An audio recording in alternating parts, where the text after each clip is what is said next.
Hello everyone, welcome to today's video. If you're new to my channel, my name is Erin and I'm currently a senior at the United States Coast Guard Academy, and I started my other channel roughly a year ago, just talking about my life at the academy and in the military and things that I've learned. And then earlier this year, I decided to start this channel to share more general things that I think would be beneficial for students anywhere. I want to share practical things like we're talking about today, and also things that have helped me grow in my faith with the Lord. This is definitely not what I do for a living. I am just doing this for fun and want to talk to y'all like you're my friends. So that's why we're here. A lot of the YouTubers that I consistently watch are taking a break from social media right now, just being burnt out with the pressures that it brings, and I don't really want that to ever happen to me. I just want to keep it light, keep it real, keep it fun, and hopefully help you learn something along the way. Today we're talking about how I stay organized in college, and I'm really excited to share my tips and tricks with you.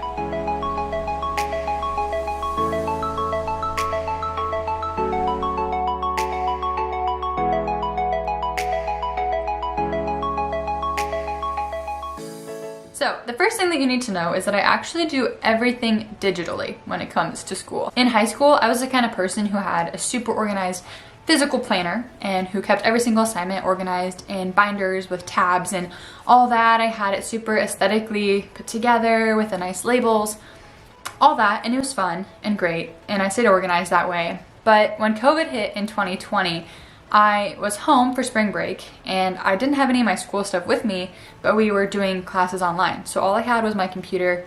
And what I realized through that experience was that it's actually so much easier and minimalist and concise, all that, to have everything in one place on my laptop. It makes traveling on the weekends easier because instead of carrying books and notebooks and planners and all of that with me, I just carry my laptop so I can be free to go wherever but still get stuff done.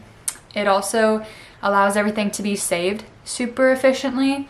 So instead of just having physical copies, I have everything saved on my computer on multiple hard drives so I can keep it for a long period of time without having to carry it all around, bear the burden of the load if I move different places, that sort of thing. So for those reasons and a few others, I've switched to a digital system and it's worked really well for me the past 2 years. And so yeah, I'm gonna share the different tools that I use. I just really encourage you with whatever you're doing to use technology as a tool. It's really easy to get caught up in it and switch your purpose for it, but if you have a defined reason for using it and you're using it deliberately, it can only help you. Now we're going to get into the specific things that I use. The first tool that we're going to be talking about is Google Calendar. Now, when you look at this at first glance, it might seem kind of overwhelming. A lot of my friends look at this and they're like, oh my gosh, you have so much to do. You're just booking every single moment. Like, how do you live like that? And we're gonna talk about this more at the end, but the thing that I've come to realize about scheduling my days and having everything written out is that it actually offers me more freedom than it does restriction. And so, no, I'm not crazy. I don't think that every single moment of your life should be planned out. That is not how you should live. But I do think that for someone who's really busy in college, this is going to help you stay on top of everything and make sure that you don't miss any assignments or things you have to do. It also really gives you the opportunity to honor your friends.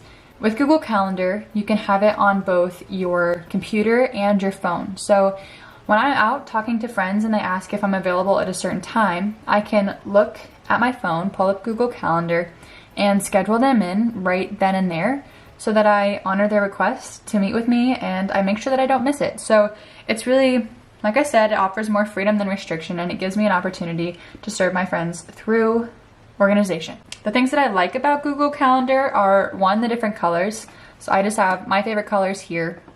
And I have, as you can see, different calendars. So the automatic calendar that you have is just titled your name. So that's like my personal stuff that I have, such as meeting with friends or activities on the weekends. So you can see those here.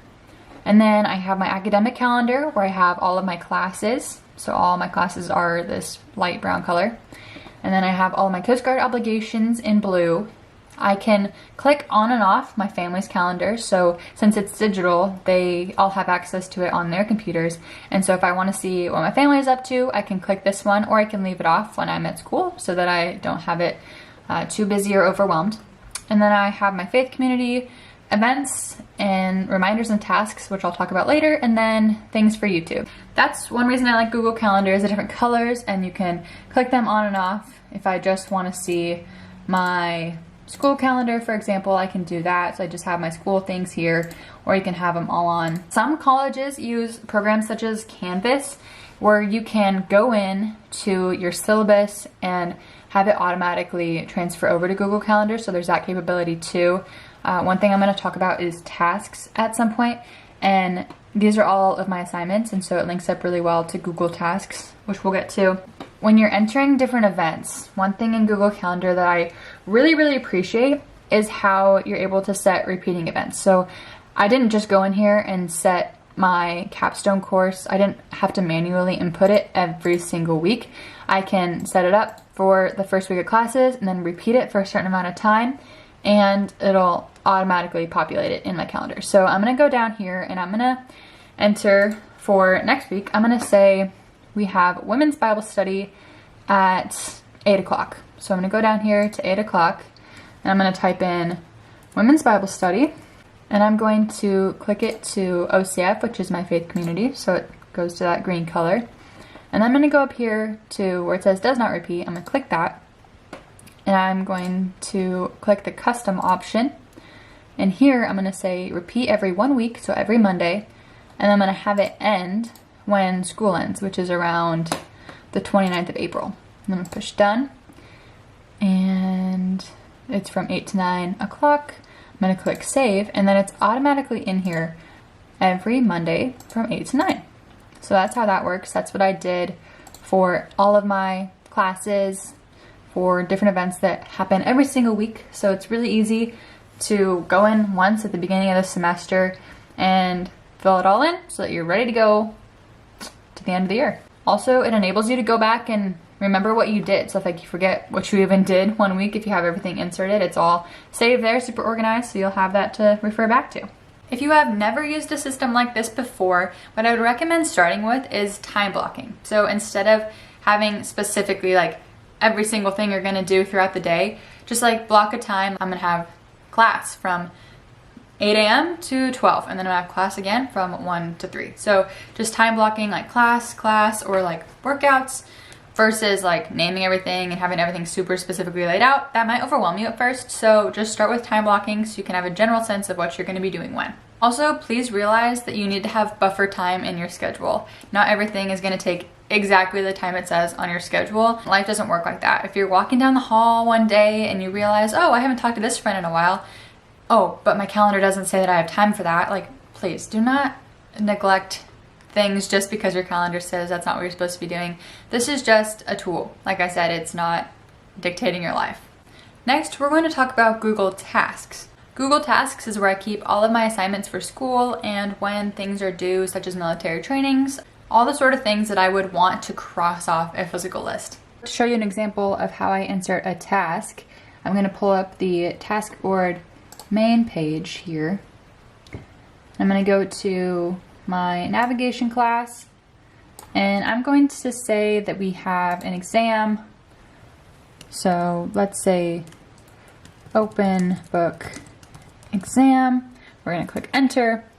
So once you put all the tasks in there, then you can go back and add the date that it's happening. So if I have an open book exam on this day, I'll click it, I'll push add a date, and let's say it's due the 21st, Friday the 21st. So we'll put it in and then go back to my calendar, and we go to the 21st, and the open book exam is there. So that's how you add tasks into your Google Calendar. Entering everything in might seem kind of tedious, like it takes a lot of time, and yes, it does, but like I kind of mentioned, if you go in and do this one of the days before school gets super busy, then it's all done for the entire semester. It's all in one place, so you don't have to keep going back to your syllabus and looking in a bunch of different places for everything. It's all in one spot, and you can kind of coherently look at your life, look at your schedule to plan accordingly. In addition to my calendar, the other thing that I keep digital is all of my note taking. I no longer have to fiddle with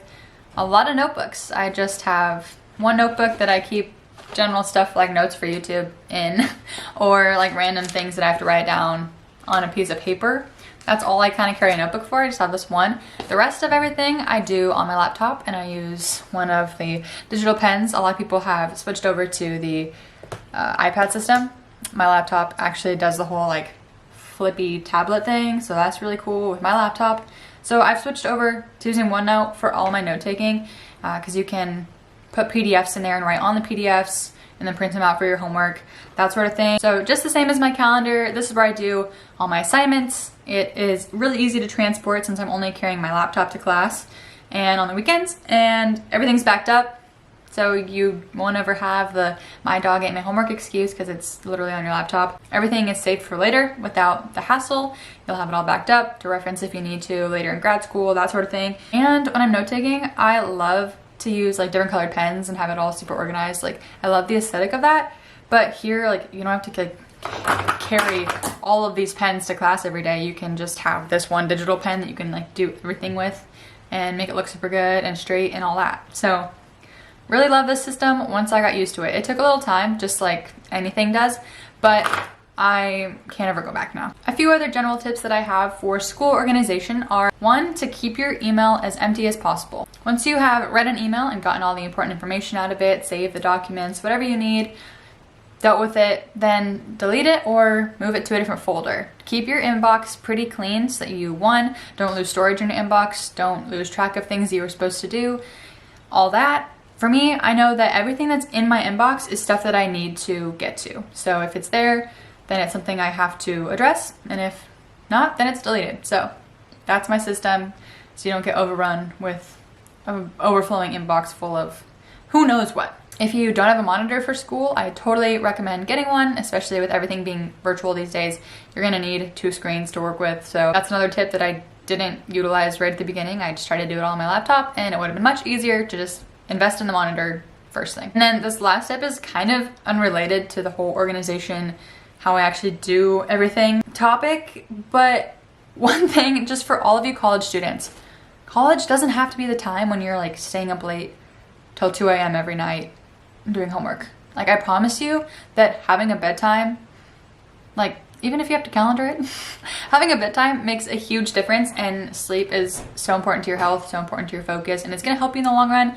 So again, it's kind of unrelated, but focus on your sleep, get enough rest, go to bed. I promise you it will help you. So that's pretty much it for the tools that I use to stay organized in college.